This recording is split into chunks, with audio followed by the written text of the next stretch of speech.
Friends, அதானியோட ஷேர்ஸ்லாம் வந்து நிறைய இறங்கியிருக்கு. இது காரணம் வந்து அமெரிக்காவோட குற்றச்சாட்டு தான்.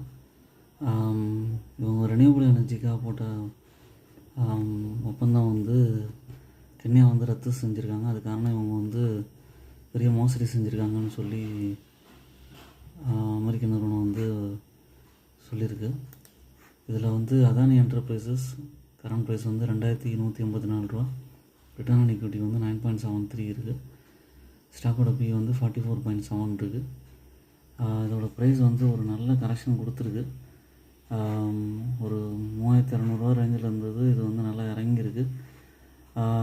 இப்போ வந்து பார்த்திங்கன்னா ப்ரொமோட்டர் ஹோல்டிங்லாம் நல்லா விற்றுருக்காங்க. அதனால் இதெல்லாம் யோசித்து கன்சிடர் பண்ணுங்கள். இது என்ன ஒன்று, இந்த மாதிரியான ஷேர்ஸ்லாம் வாங்கினீங்கன்னா லாங் டேர்முக்கு ரொம்ப வெயிட் பண்ணுற மாதிரி ஆகும். பவுன்ஸ் பேக் ஆகிறது கஷ்டம். பார்த்து அனலைஸ் பண்ணி வாங்க. என்னோடய சேனலை சப்ஸ்கிரைப்